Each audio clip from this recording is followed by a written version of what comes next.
Hello foodies, welcome back to JR vlogs. ఈరోజు అయితే మనం ఎంతో రుచికరమైన సేమియా పాయసం ఎలా చేసుకోవాలో నేర్చుకుందాం.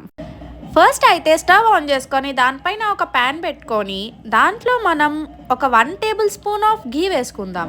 ఈ నెయ్యి వేడెక్కిన తర్వాత దానిలో మనం కొన్ని జీడిపప్పు ఇంకా కిస్మిస్ వేసుకొని బాగా గోల్డెన్ బ్రౌన్ వచ్చినంత వరకు వేయించుకుందాం.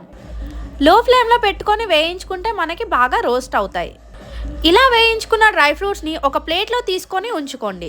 ఇప్పుడు అదే ప్యాన్లో 1 గ్లాస్ ఆఫ్ సేమియా తీసుకొని అది గోల్డెన్ బ్రౌన్ వచ్చినంత వరకు బాగా వేయించుకుందాం. మీకు సేమియా క్వాంటిటీ ఎంతైతే కావాలనుకుంటున్నారో దాని ప్రకారంగా గ్లాస్ సైజ్ అయితే మనం తీసుకోవాలి. మనం సేమియా ఏదైతే గ్లాస్తో వేస్తున్నామో అదే గ్లాస్ ప్రతి ఇంగ్రీడియంట్స్ కి మనం యూజ్ చేసుకోవాలి.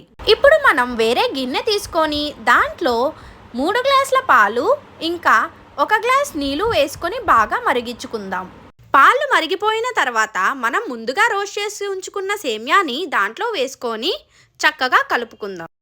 ఇలా సేమియా వేసుకున్న తర్వాత మంటని లో టు మీడియం ఫ్లేమ్లో పెట్టుకొని మధ్య మధ్యలో గరిటెతో కలుపుతూ సేమియాని ఉడికించుకోవాలి.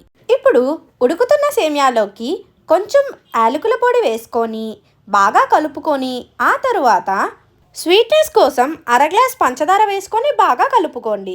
ఇప్పుడు పంచదార వేసిన తర్వాత గరిటెతో కలుపుతూ ఈ పంచదారని కరిగించుకోవాలి. మనకి సేమియా అనేది పర్ఫెక్ట్ కన్సిస్టెన్సీ వచ్చేసిన తర్వాత ముందుగా రోస్ట్ చేసి ఉంచుకున్న డ్రై ఫ్రూట్స్ని దాంట్లోకి వేసుకొని చక్కగా కలుపుకోవాలి. ఇప్పుడు మనకి సేమియా అయితే పర్ఫెక్ట్ కన్సిస్టెన్సీతో రెడీ అయిపోయింది.